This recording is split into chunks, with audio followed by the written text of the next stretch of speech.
সমীর রায়জাদা মুম্বাইয়ের সবচেয়ে বড় কোম্পানির মালিক। সে তার আসল পরিচয় লুকিয়ে রাখার জন্য একটি কোম্পানির গেটে গার্ডের চাকরি করত।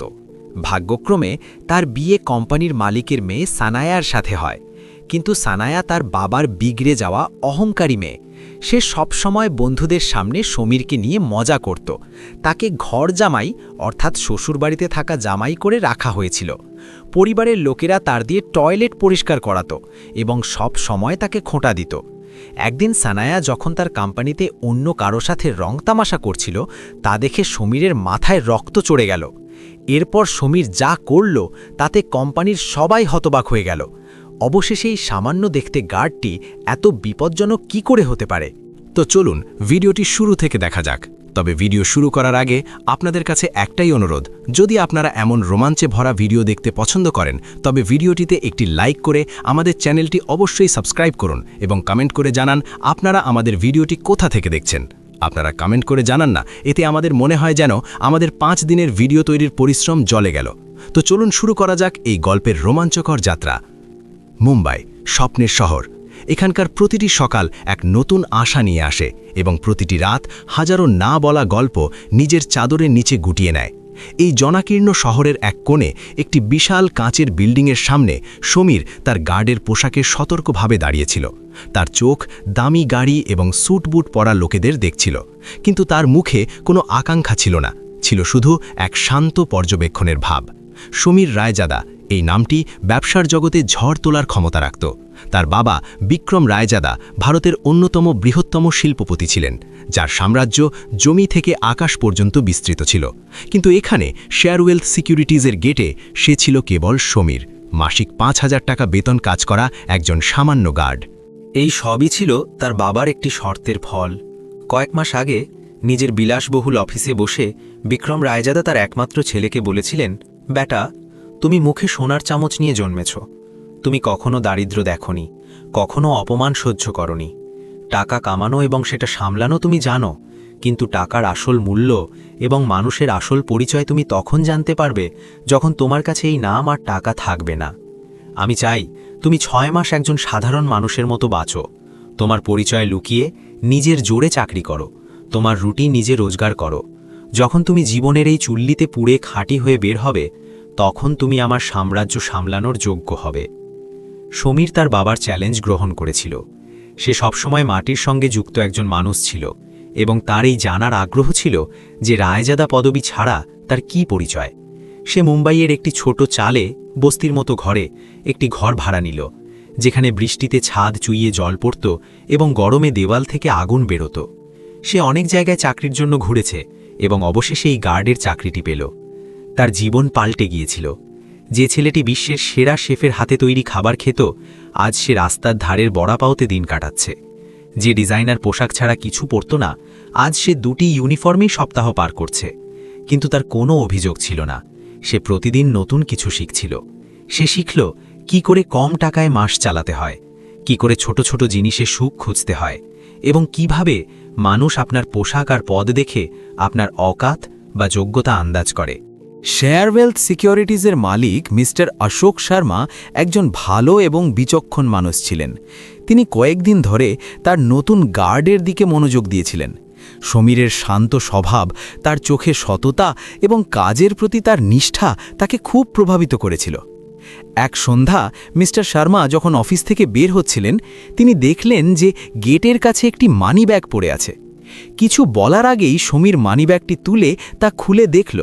তাতে 1000 টাকার নোট এবং প্রয়োজনীয় কার্ড ছিল। সমীর এক মুহূর্ত চিন্তা না করে দৌড়ে সেই লোকটির কাছে গেল যার পকেট থেকে মানিব্যাগটি পড়েছিল। এই সবই মিস্টার শর্মা তার গাড়ি থেকে দেখছিলেন। আজকের যুগে এমন সততা দেখে তার মন ভরে গেল। তিনি সমীরকে তার কাছে ডাকলেন। তোমার নাম কি? জি, সমীর। খুব ভালো। মিস্টার শর্মা তার পিঠ চাপড়ে বললেন, তোমার সততা দেখে আমি খুব খুশি। সেদিন থেকে মিস্টার শর্মা প্রায়ই সমীরের সাথে কিছুক্ষণ কথা বলতেন। তিনি সমীরের সরলতা এবং চিন্তাধারায় এক অদ্ভুত গভীরতা অনুভব করতেন। তিনি তার মেয়ে সানায়াকে নিয়ে খুব চিন্তিত থাকতেন। সানায়া অত্যন্ত সুন্দরী ছিল, কিন্তু একই সাথে খুব অহংকারী এবং বিগড়ে যাওয়া। সে টাকা এবং তার সৌন্দর্যের জন্য খুব গর্বিত ছিল, মিস্টার শর্মার ভয় ছিল যে তার মেয়ের জীবন কেউ নষ্ট করে দেবে। তিনি তার মেয়ের জন্য এমন একজন জীবনসঙ্গী খুঁজছিলেন যে সৎ, পরিশ্রমী এবং মাটির সঙ্গে যুক্ত থাকবে। এই সব গুণ তিনি সমীরের মধ্যে দেখতে পেলেন। একদিন তিনি এমন একটি সিদ্ধান্ত নিলেন যা সবাইকে অবাক করে দিল। তিনি সমীরকে তার কেবিনে ডাকলেন এবং সোজাসুজি তার মেয়ের হাত সমীরের হাতে তুলে দেওয়ার প্রস্তাব দিলেন। সমীর, আমি জানি যে তুমি একজন সামান্য গার্ড আর আমার মেয়ে আকাশে উড়ে চলা পরী, কিন্তু আমার বিশ্বাস তুমি তাকে সামলে নেবে। তোমার সততাই তোমার সবচেয়ে বড় সম্পদ। তুমি কি আমার মেয়ে সানায়াকে বিয়ে করবে? সমীর হতবাক হয়ে গেল। কোথায় সে, আর কোথায় মুম্বাইয়ের এত বড় কোম্পানির মালিকের মেয়ে? সে তার আসল পরিচয় জানানোর কথা ভাবল, কিন্তু তারপর তার বাবার শর্ত মনে পড়ল। হয়তো এটাও তার পরীক্ষারই একটি অংশ ছিল। একজন ধনী মেয়েকে বিয়ে করে তার জগতে গরিব সেজে থাকা, এটা ছিল সবচেয়ে বড় চ্যালেঞ্জ। অনেক চিন্তা করার পর সে হ্যাঁ বলে দিল। সে জানত না যে এই হ্যাঁ তার জীবনকে এমন এক মোড়ে নিয়ে যেতে চলেছে যেখানে তাকে অপমানের কটু স্বাদ নিতে হবে এবং ধৈর্যের প্রতিটি পরীক্ষা দিতে হবে।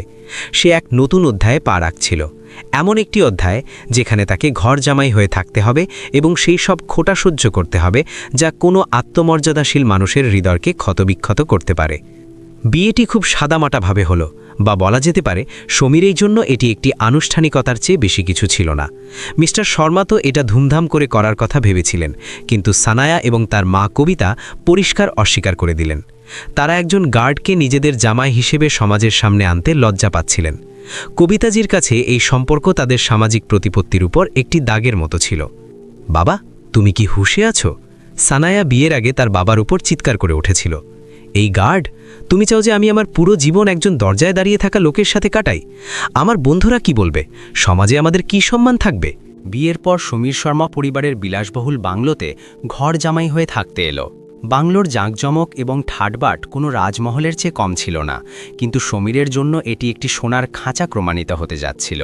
প্রথম রাতেই যখন সে সানায়ার ঘরে গেল, তখন সানায়া তাকে ঘৃণাপূর্ণ দৃষ্টিতে দেখে দরজাতেই আটকে দিল। ভিতরে আসার সাহসও করবে না, সে বিষাক্ত কণ্ঠে বলল, এই বিয়ে শুধু বাবার জেদের ফল। আমার কাছে তুমি একজন চাকর ছাড়া আর কিছু নও, আর চাকরদের জায়গা মালিকের ঘরে হয় না, বুঝেছ? সে তার আলমারি থেকে কিছু পুরনো চাদর এবং একটি বালিশ বের করে সমীরের পায়ের কাছে ছুঁড়ে ফেলে দিল। তোমার ঠিকানা স্টোর রুমে, আজ থেকে ওখানেই ঘুমাবে। সমীর চুপচাপ সেখান থেকে চাদরগুলো তুলে চলে গেল। তার হৃদয় অপমানে জ্বলছিল, কিন্তু সে তার মুখে কোনো বিরক্তি আসতে দিল না। এটাও পরীক্ষার অংশ, সে নিজেকে বোঝালো। স্টোর রুম ধুলো এবং পুরনো জিনিসে ভরা ছিল। এক কোণে নিজের জন্য জায়গা করে সে শুয়ে পড়ল। যে মানুষ মখমলের গদিতে ঘুমাতো, আজ সে মেঝেতে একটি পুরনো চাদর বিছিয়ে শুয়ে আছে, কিন্তু তার চোখে ঘুম ছিল না, বরং ছিল আগামী দিনের চ্যালেঞ্জ। পরের সকাল থেকেই তাকে তার ঔকাত মনে করিয়ে দেওয়ার পালা শুরু হয়ে গেল। কবিতাজি তাকে সকাল সকালই তুলে দিলেন। আরে জামাইমশাই উঠে গেলেন, সূর্য মাথায় চড়ে এসেছে, এখানে শ্বশুর বাড়িতে আরাম করতে আসনি, যাও গিয়ে পুরো বাড়িতে ঝাড়ু মোছা করো, আর হ্যাঁ শোনো, বাথরুমও নোংরা হয়ে আছে, ওগুলোও পরিষ্কার করে দেবে। সমীর কিছু না বলে ঝাড়ু তুলে কাজে লেগে গেল।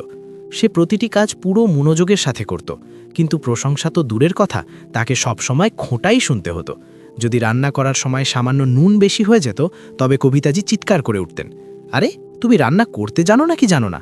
মনে হয় সারা জীবন অন্যদের ছুঁড়ে ফেলা রুটিই খেয়েছ, সর্বনাশ করে দিল পুরো রান্নার। সানায়া তো তার সাথে কথা বলাও নিজের অপমান মনে করত। সে তাকে ওই গার্ড বা সোনু বলে ডাকত।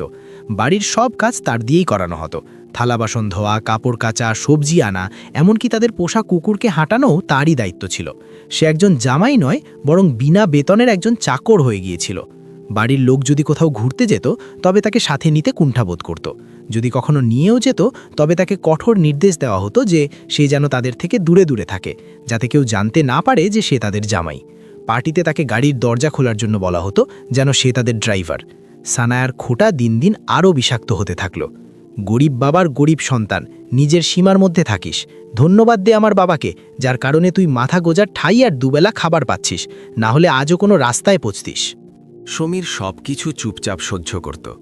তার আত্মমর্যাদা তাকে প্রতি মুহূর্তে কষ্ট দিত। তার মন চিৎকার করে বলতে চাইত যে সে কে, কিন্তু সে তার বাবাকে দেওয়া প্রতিজ্ঞায় বাধা ছিল। সে দেখতে চেয়েছিল যে মানবতা এবং লোভের এই লড়াইয়ে কে জেতে। তার আশা ছিল যে হয়তো একদিন সানায়া তার ধৈর্য এবং ভালোত্ব বুঝতে পারবে। প্রতি সকালে সে নিজের হাতে সানায়ার জন্য লাঞ্চ বক্স তৈরি করত এবং তার অফিসে নিয়ে যেত, কিন্তু তাকে কোম্পানির ভিতরে ঢোকার অনুমতি ছিল না। সানায়া গেটে অন্য গার্ডকে আদেশ দিয়ে রেখেছিল যে সমীরকে যেন গেটের বাইরেই আটকে দেওয়া হয়। সে প্রখর রোদ বা তীব্র বৃষ্টিতে গেটে দাঁড়িয়ে অপেক্ষা করত, যতক্ষণ না সানায়ার কোনো কর্মচারী এসে তার কাছ থেকে টিফিন নিয়ে যেত। কয়েকবার সানায়া ইচ্ছে করে তাকে ঘন্টার পর ঘন্টা অপেক্ষা করাতো এবং তারপর ফোন করে বলতো যে তার টিফিন দরকার নেই, সে বাইরে থেকে অর্ডার করছে। এই সব দেখে অন্য গার্ডরাও তাকে নিয়ে হাসাহাসি করত এবং মজা ওড়াত। সমীরের জীবন এমন একটি কুয়োর মতো হয়ে গিয়েছিল যেখানে চারদিক থেকে অপমান এবং ঘৃণার পাথর ছোড়া হচ্ছিল, আর সে কেবল চুপচাপ সেই পাথরের আঘাত সহ্য করে যাচ্ছিল। সে অপেক্ষা করছিল সেই একদিনের যখন এই পরীক্ষা শেষ হবে এবং সে তার আসল পরিচয় নিয়ে সূর্যের মতো জ্বলজ্বল করবে। কিন্তু সে জানত না যে সেই দিনের আগে তাকে অপমানের আগুনে আরও পুড়তে হবে। সময় তার গতিতে এগিয়ে চলল। দিনগুলো সপ্তাহে আর সপ্তাহগুলো মাসে পরিণত হল। সমীরের জন্য প্রতিটি নতুন দিন এক নতুন চ্যালেঞ্জ নিয়ে আসত। শর্মা ভিলার 4 দেওয়ালের মধ্যে তার অস্তিত্ব একটি ছায়ার মতো হয়ে গিয়েছিল, এমন একটি ছায়া যাকে সবাই লাথি মারা তাদের অধিকার মনে করত। তার দৈনন্দিন রুটিন এখন ঠিক হয়ে গিয়েছিল। সকালবেলা সবার আগে ওঠা, পুরো বাড়ি পরিষ্কার করা, সবার জন্য ব্রেকফাস্ট তৈরি করা এবং তারপর সানায়ার লাঞ্চ প্রস্তুত করা। এই সময় কবিতাজির তিক্ত কথাগুলো কোনো বিষাক্ত সঙ্গীতের মতো তার কানে বাজতে থাকত।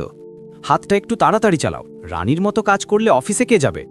দেখো তো সামান্য কাজ কি করেছে, মুখ দেখে মনে হচ্ছে 12টা বেজে গেছে, খুব নাজুক তো। সমীর এই কথাগুলোকে উপেক্ষা করতে শিখে গিয়েছিল। সে নিজের কাজ করত এবং চুপচাপ এক কোণে বসে থাকত। মিস্টার শর্মা এসব দেখতেন, কিন্তু নিজের স্ত্রী এবং মেয়ের কাছে তার কিছুই চলত না। তিনি সমীরের প্রতি সহানুভূতি রাখতেন। কখনো কখনো একান্তে তার কাঁধে হাত রেখে বলতেন, বেটা, সব ঠিক হয়ে যাবে, সানায়া এখনও না বুঝ। কিন্তু তার এই কথাগুলো সমীরের ক্ষততে মলম লাগানোর জন্য যথেষ্ট ছিল না। অপমানের সবচেয়ে তিক্ত স্বাদ তাকে তখন নিতে হতো যখন বাড়িতে মেহমান আসত। তাকে পরিষ্কার বলে দেওয়া হতো যে সে যেন মেহমানদের সামনে না আসে, আর যদি আসতেই হয় তবে নিজেকে বাড়ির চাকর বলে পরিচয় দেয়। একবার সানায়ার কয়েকজন বান্ধবী বাড়িতে এসেছিল। তারা সবাই লিভিং রুমে বসে গল্প করছিল। সমীর কিচেনে সবার জন্য চা নাস্তা তৈরি করছিল। যখন সে ট্রে নিয়ে বাইরে এলো, তখন সানায়ার এক বান্ধবী জিজ্ঞেস করল, সানায়া, এটা কি নতুন চাকর রেখেছিস? বেশ হ্যান্ডসাম তো। সমীর কিছু বলার আগেই সানায়া হেসে বলল, হ্যাঁ, এমন কিছু নয়, গ্রাম থেকে এসেছে, কাজটাজ ঠিকই করে নেয়। এই কথা শুনে সমীরের মাথায় রক্ত চড়ে গেল। তার চোখে এক মুহূর্তের জন্য আগুনের ঝলক দেখা গেল, কিন্তু সে সঙ্গে সঙ্গে নিজেকে সামলে নিল। সে চুপচাপ সবাইকে নাস্তা পরিবেশন করে আবার কিচেনে ফিরে গেল। সেদিন সে প্রথমবারের মতো অনুভব করল যে তার ধৈর্য এখন জবাব দিতে শুরু করেছে। সানায়ার ব্যবহার দিন দিন আরও নিষ্ঠুর হচ্ছিল। সে প্রায়ই তার বিজনেস পার্টনার রোহান মেহরার সাথে ফোনে ঘণ্টার পর ঘণ্টা কথা বলত। রোহান ছিল একজন চালাক এবং সুযোগ সন্ধানী লোক, যার নজর সানায়ার সম্পদ এবং সৌন্দর্য দুটোর উপরই ছিল। সানায়া তার মিষ্টি কথায় মজে গিয়েছিল এবং তার প্রশংসা করতে ক্লান্ত হতো না। রোহান কত স্মার্ট, কত চার্মিং, সে জানে ব্যবসা কিভাবে করতে হয়। সে প্রায়ই তার মাকে বলতো এবং তারপর সমীরের দিকে এক ঘৃণাপূর্ণ দৃষ্টি ফেলে বলতো, আর এ হলো একজন যার কথা বলারও ভদ্রতা নেই, কপালও কোথায় নিয়ে ফেলে দেয়। সমীর এসব শুনত এবং বুঝত। তার রোহানের উদ্দেশ্য ভালো লাগছিল না। সে একবার চাপা স্বরে সানায়াকে বোঝানোর চেষ্টাও করেছিল, সানায়া, ব্যবসায় সবার উপর চোখ বন্ধ করে ভরসা করা উচিত নয়। তার এই পরামর্শ সানায়ার অহংকারে আঘাত করল। সে তার ওপর ফেটে পড়ল। তুমি আমাকে ব্যবসা করা শেখাবে? তুমি একজন সামান্য গার্ড। আয়নায় নিজের ওকাত দেখেছ? যে কাজ তোমাকে দেওয়া হয়েছে শুধু সেটাই করো, আমার ব্যাপারে হস্তক্ষেপ করার চেষ্টা করবে না। সমীরের জন্য সবচেয়ে কঠিন মুহূর্তগুলো ছিল যখন সে রাতে ক্লান্ত হয়ে তার স্টোর রুমে ঘুমাতে যেত। একাকিত্ব এবং অপমানের অনুভূতি তাকে ঘিরে ধরত। সে তার পুরনো জীবনকে মনে করত, তার বন্ধুদের, তার বাবার ভালোবাসা, সেই সম্মান যা সে সব জায়গায় পেত। কখনো কখনো তার মন চাইত যে সে সব কিছু ছেড়ে ফিরে যাক, তার বাবাকে বলে দিক যে এই পরীক্ষা তার সহ্য ক্ষমতার বাইরে। কিন্তু তারপর তার বাবার মুখ মনে পড়ত, তার বিশ্বাস মনে পড়ত, আর সে আবার নিজেকে শক্ত করত। সে প্রায়ই রাতে ছাদে গিয়ে বসে থাকত এবং মুম্বাই শহরের আলো দেখত। এই শহর লাখো মানুষের আশার বোঝা বহন করে দাঁড়িয়েছিল। হয়তো সেও তাদেরই মধ্যে একজন ছিল, যে এক উন্নত ভবিষ্যতের আশায় আজকের অন্ধকার পার করছিল। একদিন মিস্টার শর্মার শরীর হঠাৎ খুব খারাপ হয়ে গেল। তার হার্ট অ্যাটাক হয়েছিল এবং সাথে সাথেই হাসপাতালে ভর্তি করাতে হলো। সেই কঠিন সময়ে যখন সানায়া এবং তার মা দিশেহারা হয়ে গিয়েছিল, সমীরই সব সামলেছিল। সে মিস্টার শর্মাকে হাসপাতালে নিয়ে ছুটেছিল, ডাক্তারদের সাথে কথা বলেছিল, ওষুধের ব্যবস্থা করেছিল এবং রাতভর তাদের সাথে হাসপাতালেই ছিল। সে একজন ছেলের পুরো কর্তব্য পালন করেছিল। মিস্টার শর্মার চোখে তার জন্য কৃতজ্ঞতার অশ্রু ছিল। তিনি সানায়াকে বললেন, দেখো বেটা, আজ যদি সমীর না থাকত তবে জানি না আমার কি হতো। এটাই তার ভালোত্ব। সেই মুহূর্তের জন্য সানায়ার মনে সমীরের প্রতি হয়তো সামান্য নরম ভাব এসেছিল, কিন্তু এই নরম ভাব বেশিক্ষণ স্থায়ী হল না।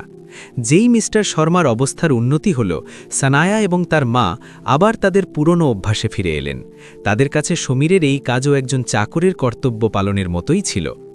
এই ঘটনা সমীরের জন্য একটি নির্ণায়ক মোড় ছিল।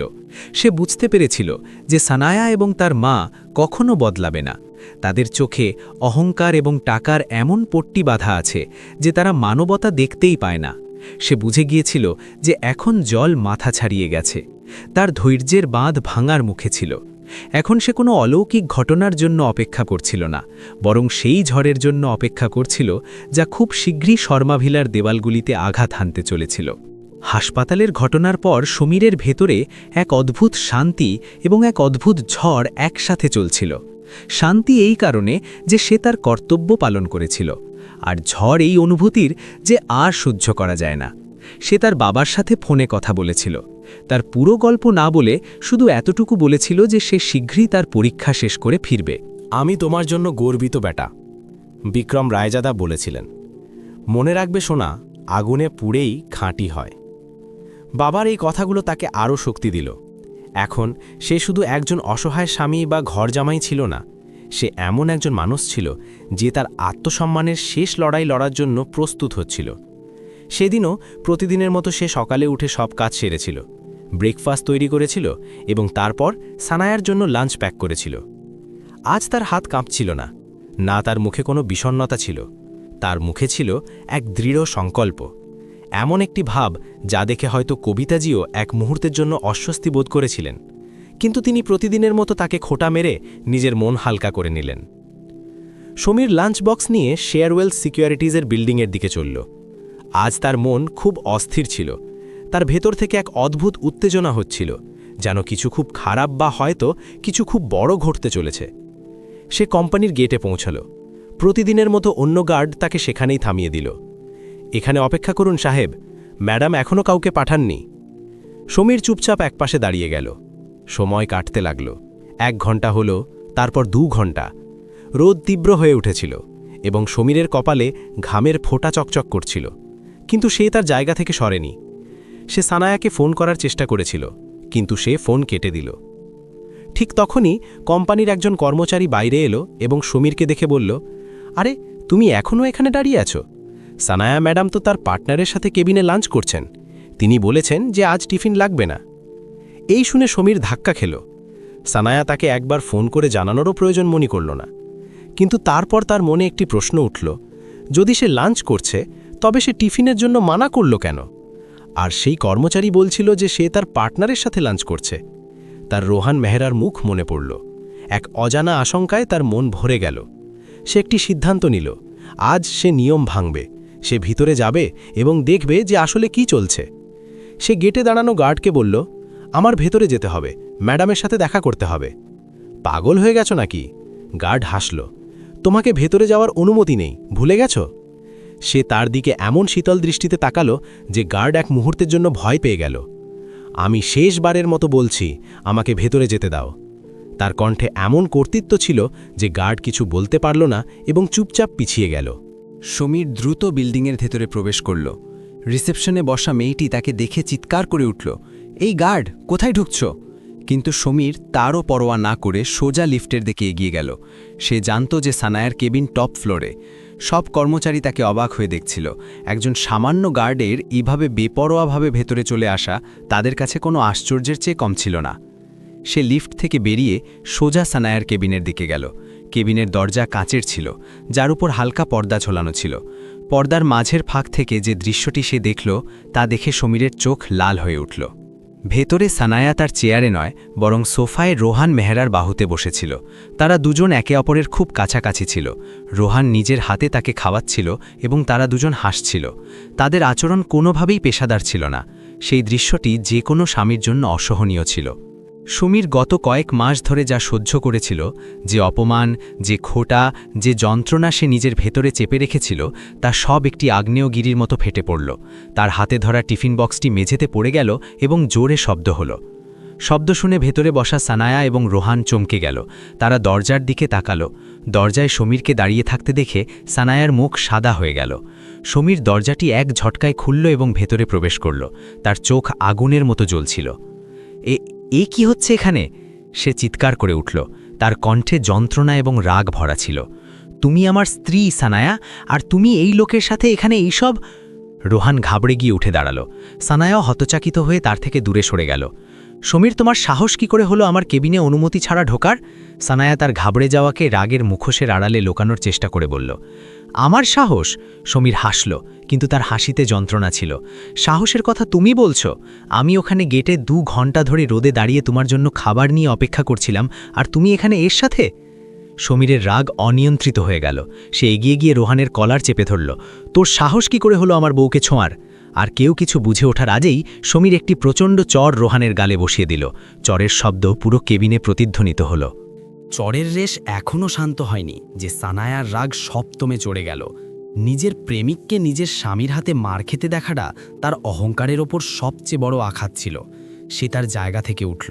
তার মুখ ঘৃণা ভরে লাল হয়ে উঠেছিল। তোমার এত সাহস? সে চিৎকার করে উঠল এবং পুরো শক্তিতে সমীরের গালে একটি চর মারল।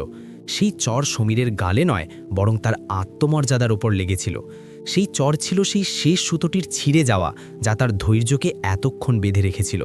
মাসের পর মাস চাপা থাকা রাগ, অপমান এবং যন্ত্রণা তার চোখে লাভা হয়ে ফেটে পড়ল।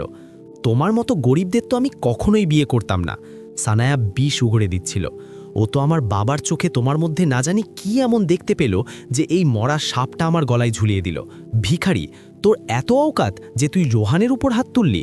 নিজের অওকাতে থাক, বুঝেছিস? ভুলে যাস না যে কাল পর্যন্ত তুই রাস্তায় ঘুরতিস।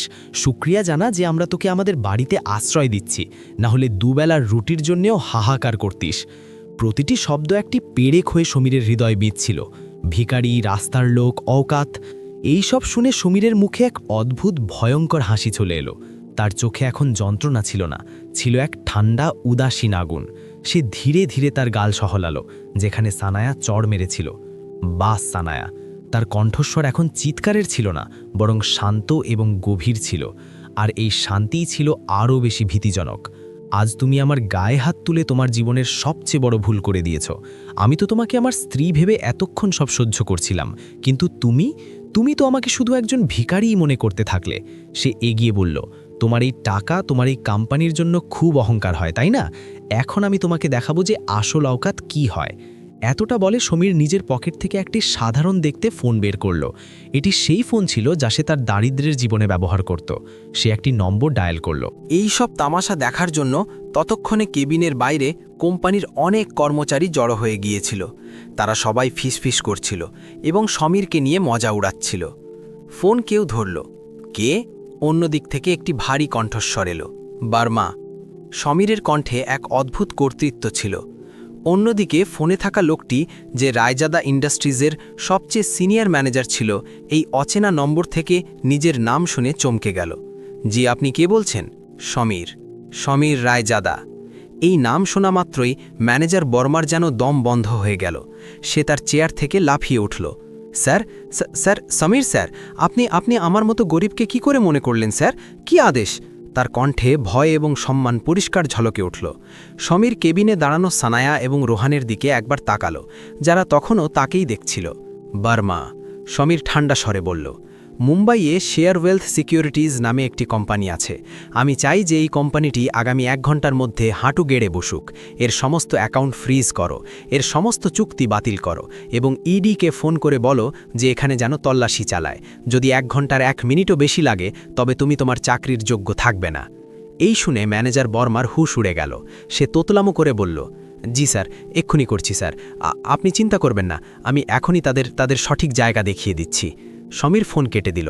কেবিনে এক অদ্ভুত নীরবতা নেমে এসেছিল, যা সঙ্গে সঙ্গে অট্টহাসিতে বদলে গেল।